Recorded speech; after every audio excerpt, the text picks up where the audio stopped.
that I cook for her every Sunday. Those memories that I have the most, that is gone. I don't have those memories anymore. It don't. We lost a big part of our family. We lost a great person. We lost an amazing person, a leader. She has this message for people hearing. She was a great big sister. She was loving. She was full of energy. If she walks in the room, you're going to know she was in that room. The people you're surrounded by, the people you hang out with, if there's anything wrong, any type of domestics going on, then we ask that you seek help. This is the story of My Angel Walker. On December 11th, 2024, an 18-year-old woman, My Angel Walker, was last seen alive in Clinton, South Carolina, between 10 and 11 p.m. The following day, she failed to appear at work, prompted her family to file a missing person report. Police opened an investigation and began retracing her movements. 2 days later, on December 13th, investigators located a burned vehicle on Mackenzie Road in Greenwood County. Inside the vehicle, human remains were recovered and later identified as those of Walker. The Lawrence County coroner confirmed that the cause of death was a gunshot wound. Evidence indicated that the fire had been used to conceal the crime after Walker was killed. Law enforcement reviewed phone records, examined surveillance footage, and interviewed individuals close to Walker. Their investigation quickly identified a primary suspect, 19-year-old Malachi Presley, Walker's on-and-off boyfriend. He was arrested and charged with murder and possession of a weapon during a violent crime. Authorities also arrested 19-year-old Taylor Kennard, who was charged as an accessory after the fact for assisting in the disposal of the victim's body. Both suspects were denied bond and remain in custody while awaiting trial. Before we dive into today's story, we want to hear from you. Where are you tuning in from? And how do you feel as the story unfolds? Welcome to Deadly Crime Unmasked, the show where we expose the shocking crimes that rip through communities and the chilling secrets lurking behind closed doors. These are real people, real events, real consequences. Don't forget to subscribe and activate notifications. You won't want to miss the gripping story that's coming up. Now, let's dive in. My Angel Walker's family spent the day comforting one another and mourning their loss. Our Nate Stanley spoke with the family. He has their message tonight. My Angel's family remembers her as a sweet, hardworking girl who was loved by many throughout the Lawrence community. We're not hoping for justice because we know we will get justice for my Angel. A mother searching for strength. She was amazing, full of life, full of energy. She was sweet. She was cooking outside. She was like, I'll teach you how to cook. Yeah, right. Was she a good cook, Sade? She tried.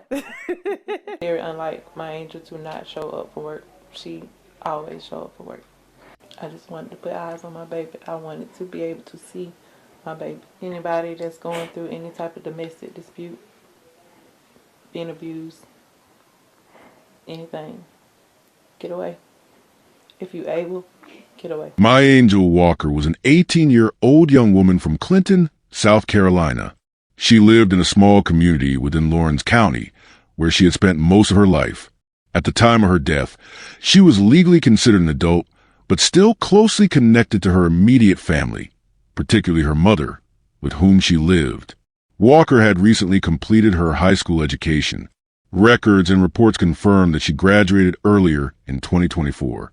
Following her graduation, she had expressed intentions to continue her studies, specifically in the field of nursing. She had discussed pursuing a career in healthcare, indicating that she was preparing for further education or training required for entry into that profession. These plans have been shared with family members and those within her close social circle.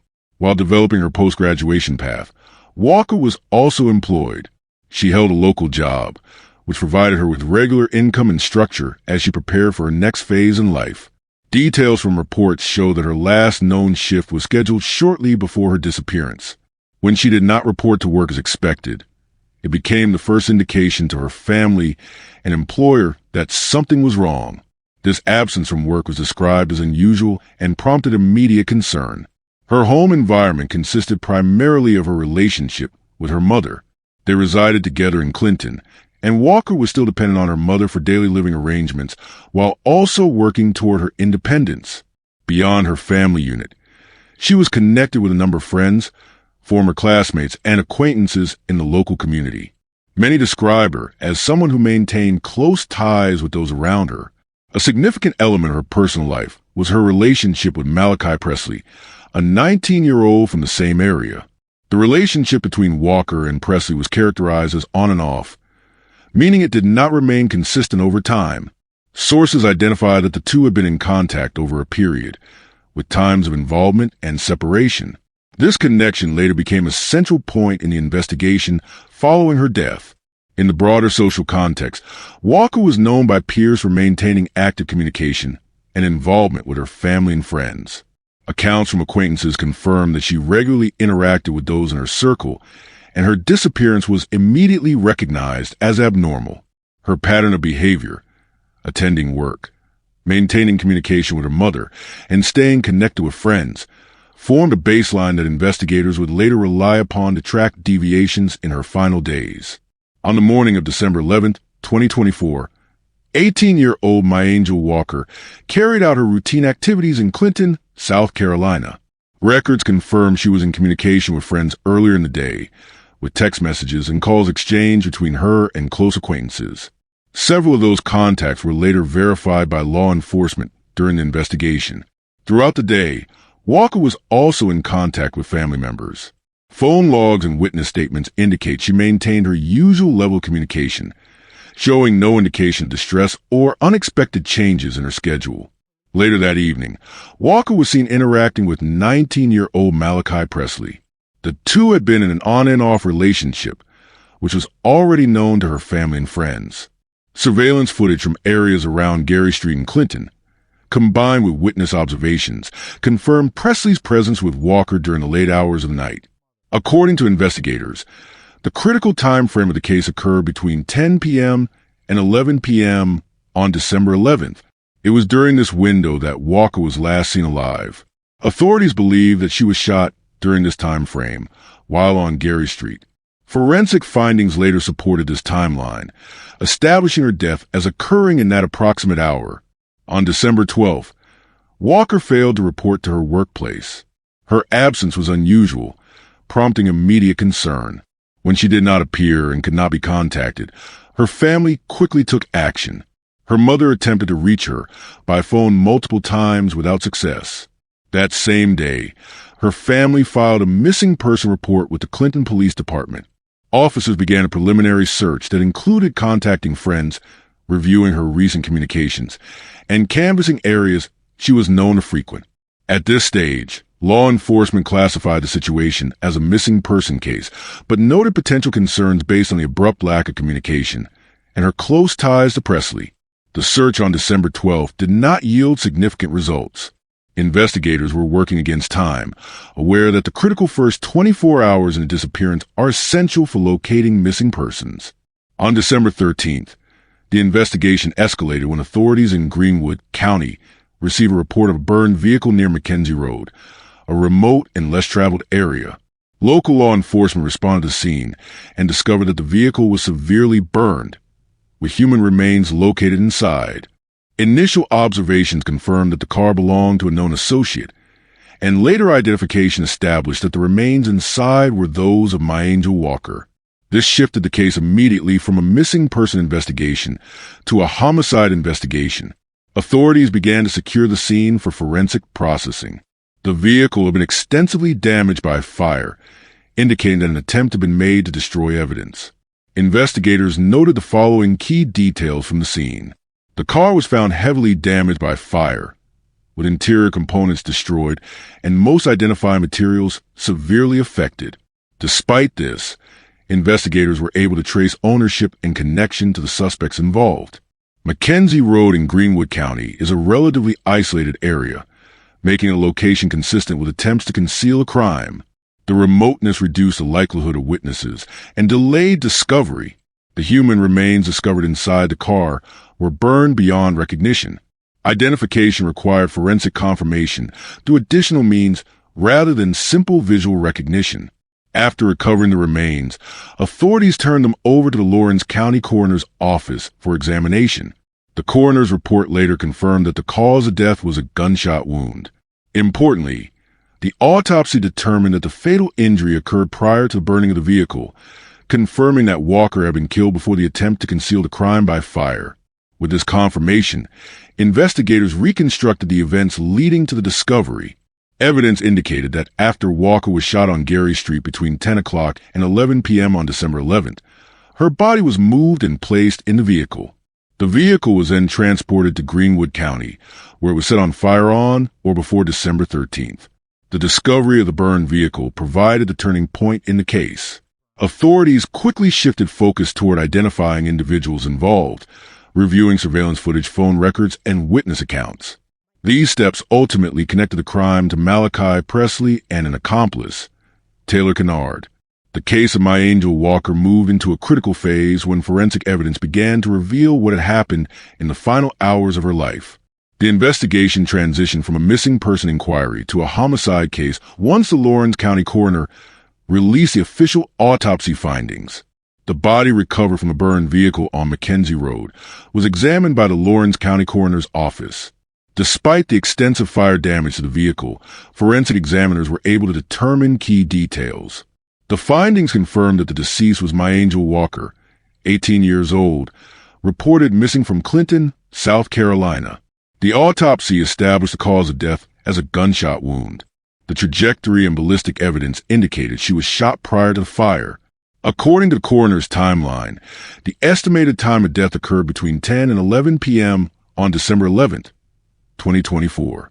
Additional examination of the scene and the condition of the remains suggested that the burning of the car did not cause Walker's death. Instead, the fire was intentionally set after her death. The evidence supported the theory that the car was burned to conceal the crime and destroy physical traces that could be used in the investigation. The coroner's report shifted the investigation's direction. What began as a search for a missing person was now a confirmed homicide involving the use of a firearm and deliberate destruction of evidence.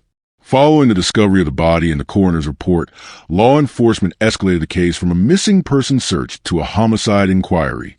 The Clinton Police Department, along with the Lawrence County Sheriff's Office, began reviewing Walker's last known contacts. Records indicated she had been in communication with several individuals in the hours leading up to her disappearance. Among those names, one stood out, Malachi Presley, age 19. Presley was identified as someone with a close and complicated relationship with Walker. As investigators reconstructed Walker's final hours, they focused on her connections, communications, and movements on the night of December 11th. This included examining who she had seen, who she had spoken to, and where she may have traveled. Presley quickly emerged as a person of interest, based on both his prior relationship with Walker and indications that he had been in contact with her near the time she was last seen alive. With Presley identified as a potential suspect, investigators began a broad collection of evidence. The burned vehicle was processed by crime scene technicians. Samples of fire residue were collected to determine the use of accelerants. Attempts were made to retrieve serial numbers, identify information, and any unburned items that could provide investigative leads. The remains were carefully examined to confirm the nature of the fatal injury and assess whether additional trauma had occurred. Law enforcement determined that a firearm had been used in Walker's death.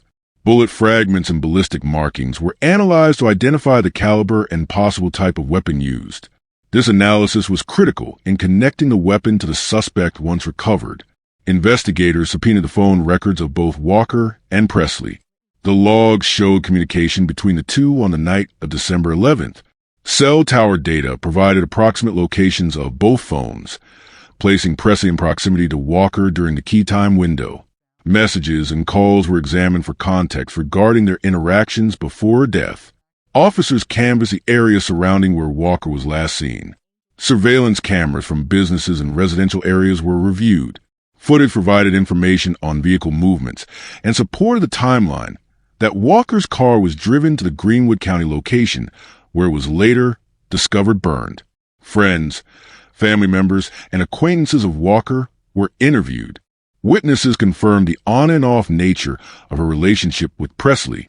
Others provided details of the last evening she was seen, including possible arguments or meetings that took place. Testimonies helped to narrow the time frame of her disappearance and linked Presley more directly to her final hours. Through this evidence collection, law enforcement established both the method of the crime and a growing body of proof pointing toward Presley's involvement. The evidence gathered by investigators soon moved the case beyond general suspicion and into direct accusations. The combined findings of the autopsy, cell phone records, surveillance footage, and witness statements identified Malachi Presley as the prime suspect in Walker's death. His close relationship with the victim, presence during the estimated time of death, and communication patterns placed him at the center of the investigation. Law enforcement confirmed that Walker and Presley had been in an on and off relationship. The nature of their connection was significant, as it explained why she would have been in contact with him on the night of December 11th, and why she may have been in his presence willingly before her death. During the investigation, another name surfaced, Taylor Kennard, also 19. Evidence revealed that Kennard was not present during the shooting, but became involved afterward. Law enforcement concluded that Kennard assisted in the post-crime concealment. This included involvement in moving the vehicle, participation in the burning of the car to destroy evidence, providing support to Presley in the immediate aftermath of the shooting.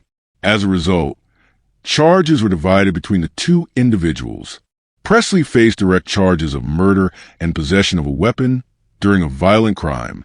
Kennard was charged as an accessory after the fact, reflecting his role in attempting to hide the crime rather than committing the killing itself. The first individual arrested was Malachi Presley, age 19. Presley was charged with murder and possession of a weapon during a violent crime. The murder charge stems directly from the forensic findings that Walker had died from a gunshot wound sustained on the night of December 11th, 2024, between approximately 10 and 11 p.m. Presley was alleged to have discharged a firearm, causing Walker's death. The additional charge related to the illegal possession and use of a firearm during the commission of a violent act, a statutory enhancement commonly applied in homicide cases within South Carolina. The second arrest was that of Taylor Kennard, also 19 years old. Kennard was not accused of carrying out the homicide itself, but was charged as an accessory after the fact. Law enforcement officials stated that Kennard played a role in assisting with the disposal of the victim's body and the burning of the vehicle where Walker's remains were later found. By aiding in concealment of the crime, Kennard became criminally liable under South Carolina law for obstructing justice and facilitating the concealment of evidence. Both individuals were processed following arrest and presented before a judge for bond hearings. In both cases, bond was denied. The decision was consistent with the severity of the charges. For Presley, the charge of murder carries a possibility of life imprisonment or the death penalty, making release on bond a significant risk under state legal standards. For Kennard, although the charge of accessory after the fact does not carry the same maximum penalties, the direct connection to a homicide investigation justified the denial of pretrial release. Authorities emphasized that the case remained under active investigation. While the arrests and charges represented substantial progress, investigators indicated that further forensic work, digital evidence review, and witness interviews were ongoing. Law enforcement made it clear that the arrests were not the conclusion of the case, but a transition into the legal phase, where the evidence would be formally tested in court. Shortly after the arrests, multiple law enforcement agencies held press conferences to provide updates to the public and media. These events served to clarify the timeline of events, the charges filed, and the condition in which the victim was discovered. The Clinton Police Department provided the most detailed account of the investigation leading to the arrests. Officials outlined that Walker had last been seen alive on December 11th, and that she was reported missing the following day after failing to show up for work.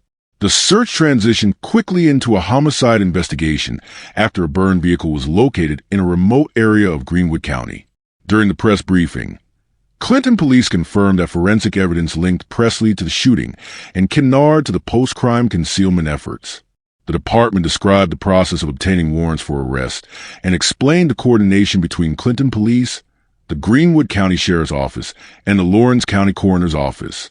The statement reinforced that evidence was strong enough to establish probable cause for the charges and to deny bond for both suspects. The Sheriff's Office of Greenwood County focused its statement on the discovery of the vehicle and the physical condition of the scene. Officials confirmed that the burned vehicle was located off Mackenzie Road, in a relatively isolated area. Inside the vehicle, authorities recovered human remains later identified as Walker.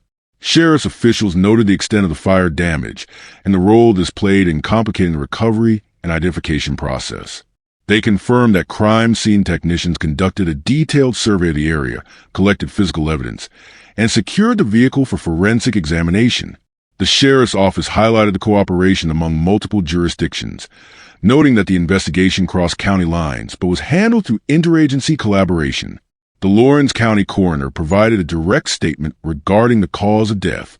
The autopsy revealed that Walker died from a gunshot wound, confirming that the homicide occurred before the vehicle fire. The coroner gave an approximate time frame of death between 10 and 11 p.m. on December 11th, which aligned with the investigative findings presented by the Clinton Police Department. The coroner's statement was critical in establishing the sequence of events. Walker was shot first, after which her remains were placed in a vehicle, and the car was set on fire. This timeline was consistent with the charges brought against Presley and Kennard, distinguishing between the act of homicide and the subsequent concealment. In addition to procedural and forensic updates, law enforcement officials acknowledged that Presley and Walker were in an on and off relationship. Authorities categorized the case within the framework of domestic violence or intimate partner violence. This contextualization provided clarity on the motive and nature of the crime, without extending beyond the established facts.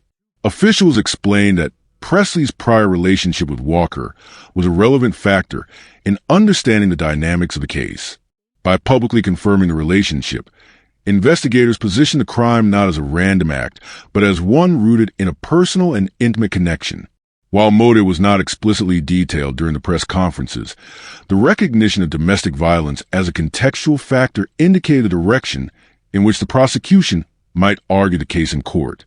The discovery of 18-year-old My Angel Walker's body in a burned vehicle generated immediate reaction from the Clinton and Greenwood County communities. Residents were shocked by the nature of the crime, particularly given Walker's age and recent transition into adulthood. The details that emerged, her death caused by a gunshot wound and the subsequent attempt to conceal the crime by burning the vehicle, were regarded by many as an unusually severe act of violence in the local area. Public discourse quickly turned toward the circumstances surrounding Walker's relationship with the primary suspect, Malachi Presley. Reports confirmed that Presley had been Walker's on and off boyfriend, and law enforcement described the crime as an act of intimate partner violence. This classification drew attention to the issue of domestic violence in young relationships, a subject that had previously received limited discussion in the community. Community members expressed concerns about how signs of volatile relationships often go unnoticed until they escalate into violent outcomes. Local organizations that advocate against domestic violence issued public statements emphasizing the need for early intervention, awareness programs, and accessible support services for young women. The media also became a central vehicle for shaping public understanding of the case. Local outlets in Clinton, Lawrence County, and Greenwood County released daily reports on the investigation. Coverage emphasized the timeline of events, including Walker's disappearance, the discovery of her body, and the arrests of Presley and Taylor Kennard. Articles frequently referenced the domestic violence context, framing the case as both a personal tragedy and a social issue requiring public attention. Reports detailed how the suspects were denied bond and how the case would proceed through the judicial system. For many residents, the extensive coverage brought clarity, but also reinforced the gravity of the situation. Community reaction was also influenced by social media activity. Posts circulated rapidly, summarizing developments in the case and often speculating on motives and background details. While law enforcement agencies urged the public to avoid misinformation, online discussions intensified interest and scrutiny. After the arrest of Malachi Presley and Taylor Kennard, the judicial process moved into its preliminary phase. Both suspects were brought before the court for bond hearings. Given the seriousness of the charges, murder and possession of a weapon during a violent crime for Presley and accessory after the fact for Kennard, the court determined that neither should be granted bond. This decision ensured both individuals would remain in custody while awaiting trial. Defense attorneys were appointed to represent each defendant. Legal counsel for Presley prepared to challenge the state's evidence regarding his role as a shooter, while Kennard's defense focused on minimizing his involvement in the disposal of Walker's body. Prosecutors, in turn, began building their case by organizing forensic evidence, reviewing witness statements, and preparing a timeline that linked both defendants directly to the events of December 11, 2024.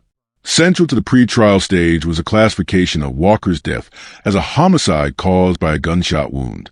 Forensic specialists were expected to provide testimony regarding ballistic evidence, the condition of the recovered vehicle, and the sequence of events following Walker's death. The prosecution signaled its intent to demonstrate that Presley not only committed the shooting, but also coordinated with Kennard to conceal the crime afterward. As the case advanced toward trial, both the prosecution and defense prepared to present evidence and question witnesses. Forensic findings were anticipated to play a critical role. These included the coroner's report confirming the cause of death, the estimated time of death, and evidence that the burning of the car occurred post-mortem. Ballistic reports were expected to link a specific firearm to the gunshot wound. Witness testimonies were also projected to be central. Members of Walker's family and social circle were expected to provide insight into her relationship with Presley. Law enforcement officers involved in the investigation would testify regarding the discovery of the vehicle, the recovery of evidence, and the arrest of both suspects. The prosecution strategy focused on establishing two primary points: that Presley deliberately shot Walker and thereby committed murder, that Kennard knowingly assisted in concealing the crime, making him legally accountable as an accessory after fact. The defense was anticipated to challenge these claims. Presley's attorneys could argue against the reliability of forensic evidence or attempt to introduce alternate explanations for the sequence of events. Kennard's defense was expected to emphasize a lack of direct involvement in the actual shooting, arguing instead that his actions occurred under pressure or after the fact without full awareness of the situation. Several outcomes were possible based on how the trial unfolded. For Malachi Presley, conviction on the charge of murder could lead to a sentence ranging from decades in prison to life without parole, depending on the degree of the charge and the strength of aggravating circumstances. The additional charge of possession of a weapon during a violent crime would carry further penalties. For Taylor Kennard, conviction as an accessory after the fact would result in a lesser sentence, but one that could still involve significant prison time. The length of the sentence would depend on how the court interpreted his level of involvement in concealing the crime. If the defense successfully created doubt regarding the evidence, reduced charges could also be considered. However, the seriousness of the crime, combined with the presence of forensic findings and witness testimony, suggested that the prosecution's case would remain strong. If this story gripped your heart and left you questioning the truth, don't forget to hit that like button and share it with others who need to hear it. For more chilling true crime stories that dive deep into the mysteries behind these tragedies, make sure to subscribe to our channel and turn on the notification bell. You won't want to miss our latest updates, investigations, and thought-provoking discussions. Thank you for being part of this journey with us as we uncover the truth and seek justice. Together, we can make a difference. Stay safe, stay aware, and we'll see you in the next one.